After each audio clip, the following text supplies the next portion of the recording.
Hello welcome you guys, this is Akash Mule once again मेरे YouTube channel LNN learn next nursing में स्वागत है।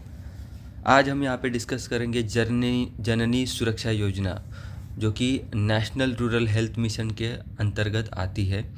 चलो, अभी CHO का एग्ज़ाम आने वाला है, तो CHO के लिए जो भी योजनाएं रहती है, जननी सुरक्षा योजना, जननी मातृत्व सुरक्षा योजना और आगे की आयुष्मान भारत योजना, सभी हम यहाँ पे डिस्कस करेंगे वन बाय वन। चलो, जननी सुरक्षा योजना क्या होता है शुरू करते हैं। वंस अगेन मैं आपसे रिक्वेस्ट करूँगा कि अगर आप मेरे चैनल पर नए हो तो मेरे चैनल को सब्सक्राइब कर लीजिए, बेल आइकॉन को दबा दीजिए, ताकि जो भी मैं नए वीडियो बनाऊँगा वो आप बिना झुके देख पाओगे। तो चलिए शुरू करते हैं। जननी सुरक्षा योजना क्या है? जननी सुरक्षा योजना, यहाँ पे इसका बैकग्राउंड देख लेते हैं क्या है।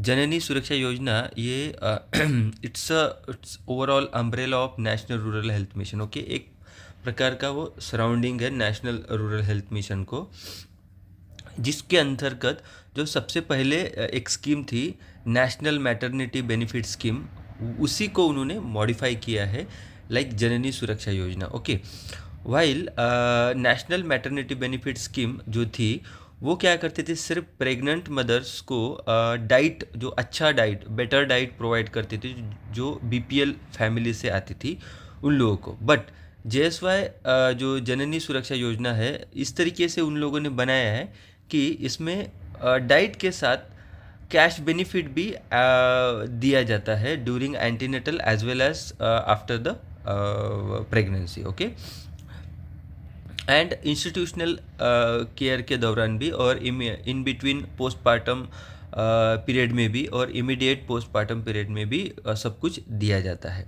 ठीक है, और ये कोऑर्डिनेट करने के लिए फील्ड पे कुछ हेल्थ वर्कर को उन लोगों ने वॉलेंटियर बनाया है, जो कि उन लोगों को प्रोत्साहित करने के लिए, ठीक है, जिनका नाम है आशा। यही स्कीम के अंतर्गत आशा भी इस्टेब्लिश हुई है, आई है।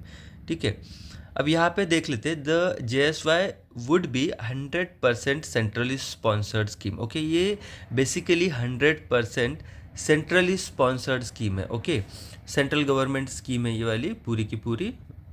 ओके, देन ये लॉन्च कब हुई है देख लेते हैं। The scheme launched on 12 April 2005 bye honourable prime minister under the implementation in all states and union territory, and specially it's focus on low performing states. Okay, जो अंडर परफॉर्मेंस स्टेट्स और जिनमें maternal mortality ज़्यादा थी, ऐसे state पे उन्होंने focus किया है। ओके, और पूरे इंडिया में ये लागू की, और 100% ये केंद्र की तरफ से दिए जाने वाली ये योजना है। The Yojana has identified accredited social health activist as an effective link between government and pregnant woman. Okay, ये योजना के तहत एक आशा नाम की एक एक्टिविस्ट को उन लोगों ने एक इफेक्टिव लिंक बनाया इसको, कि from pregnant mother to the government. Okay, ASHA ऐसी एक एक्टिविस्ट उन लोगों ने हर एक विलेज में तैयार की, कि वो लिंक कर सके प्रेग्नेंट वुमन एंड गवर्नमेंट के बीच में। आशा का वर्क ऐसा था कि काउंसलिंग करके, मोटिवेट करके, जो प्रेग्नेंट मदर थे उनको इंस्टीट्यूशनल डिलीवरी के लिए प्रोत्साहित करे, यानी घर में न करते हुए कॉम्प्लिकेशन से बचने के लिए उसको वहाँ पे लाने तक का काम आशा का है। ठीक है, देन नेक्स्ट है विजन। इसका विजन क्या था, ऑब्जेक्टिव क्या था? To reduce the maternal and neonatal mortality rate by performing institutional delivery. Institutional का डिलीवरी का मतलब क्या होता है? Hospital deliveries. ओके, जहाँ पे सुख सुविधा पूरी, यानी अगर नॉर्मल डिलीवरी भी कर सके और as well as in complications हुआ के उसको मैनेज करने की वो तैयारी रह सका, ऐसा institution that is hospital. Okay, और एनी प्राइवेट इंस्टीट्यूशन जो भी इस योजना के अंतर्गत आता था। Okay, among the beneficiaries from the BPL SC/ST families in the rural as well as in the urban area. Okay, next target group क्या था देख लेते हैं। All the pregnant woman belongs to the below poverty line. BPL के अंतर्गत आती थी वो फीमेल्स, एंड SC/ST की कैटेगरी में जो आते थे वो। ओके, आउट ऑफ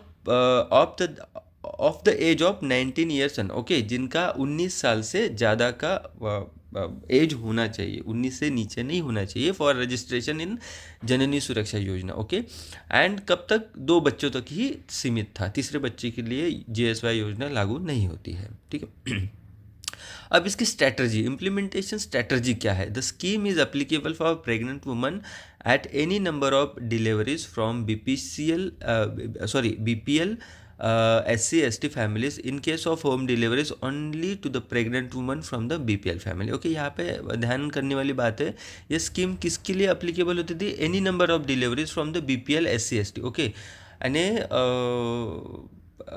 जो भी BPL कैंडिडेट थी, SC/ST थी, उन लोगों के लिए any number of deliveries, and in case of home delivery है तो सिर्फ प्रेग्नेंट इसके लिए BPL फैमिली के लिए सिर्फ, ओके, ये योजना लागू होती है. To collect all necessary documents from the beneficiaries for eligibility of JSY. Okay, to issue the prescribed JSY card to beneficiaries by filling all required information in the card. Okay, then उसके बाद strategy क्या थी? To provide and help the beneficiary in receiving least 3 ANC checkups to give health services including injection TT and folic acid tablets. Okay, so this is list 3 and TT and IFA tablets. Okay, next, to motivate beneficiaries for institutional delivery either at the government health institution, that is hospital, or accredited private health institution. Okay, JSY के अंतर्गत कुछ private hospitals भी आते हैं, वहाँ पे भी जाके वो मदर ट्रीटमेंट ले सकती है. In case of government hospitals में अगर वो हेल्थ फैसिलिटी प्रोवाइड नहीं, और इन केस ऑफ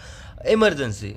ओके, जबकि गवर्नमेंट इंस्टीट्यूशन बहुत दूर है उस टाइम पे, और प्राइवेट इंस्टीट्यूशन अगर पास में है तो she can go there and take a treatment. Okay, next, to facilitate opening of bank account to eligible JSY beneficiary for getting JSY benefits. Okay, JSY benefit लेने के लिए मदर का जो भी रजिस्टर्ड कैंडिडेट है, मदर रहती है, उसका अकाउंट होना जरूरी है, तो वो भी मदद करने के लिए भी होता था. Okay, then cash assistance provided under JSY, services provided. Okay, क्या क्या benefit given to the beneficiaries? Okay, eligible beneficiary from the rural area, if she deliver in public health institution, accredited private institution, she paid 700 within 7 days from the date of her delivery by the account payee cross checks. Okay, that's it. Okay, अगर public institution में या hospital में delivery होती है, normal delivery, तो 700 rupees उसको मिलना जाता है. Okay,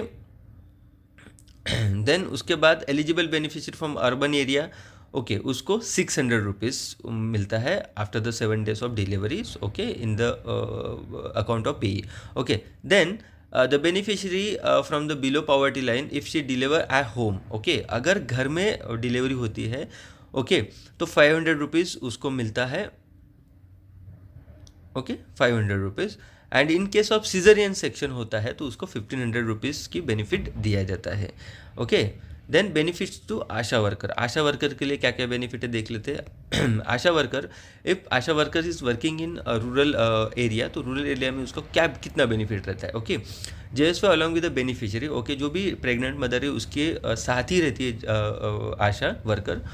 Asha worker is benefited if she is motivated eligible JSY beneficiary for institutional delivery in public health institution, accredited private health institution. Under the scheme, beneficiary is from the rural area.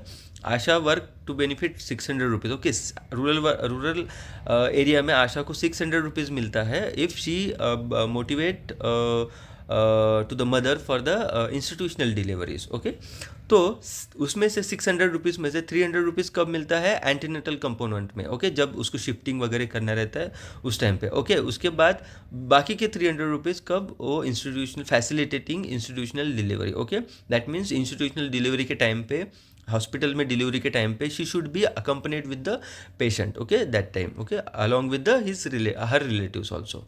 Okay, if beneficiary is from the urban area, तो आशा को 400 रुपये मिलता है. उसमें से 200 रुपये antenatal component के लिए और 200 रुपये facilitating the institutional delivery. Okay, then service centre कौन कौन से हैं फैसिलिटेड प्रोवाइड कौन कौन से? रूरल एरिया में sub centre, primary centre, rural hospital, district sub district hospital, district hospital, women's hospital, district hospital, accredited private hospitals also under the JSY. Then in urban area the medical college, urban health post, urban family welfare centres, municipal hospital component, all government hospitals, okay, ये सब में, ये urban area के, okay, granted जो hospitals है वो भी corporation और government granted hospitals, okay. Role of NGOs, private hospitals are also accredited under the Janani Suraksha Yojana to give benefit to the scheme to the beneficiaries, okay. इसमें एनजीओज, रोल ऑफ एनजीओज का भी बहुत important है। उसमें क्या होता है, वो फैसिलिटेट करते हैं प्राइवेट हॉस्पिटल्स को, एक्रेडिटेड उस प्राइवेट हॉस्पिटल की भी कुछ कुछ प्राइवेट हॉस्पिटल्स भी इंक्लूड करते हैं जननी सुरक्षा योजना के अंतर्गत, और वहाँ पे भी बेनिफिशियरी ट्रीटमेंट ले सकती है। So this is all about the Janani Suraksha Yojana guys. This is very important topic for the CHO exam, so kindly read it properly from the website also, and from the national family welfare website also, okay. So this is till my next video. Good day, Jai Hind.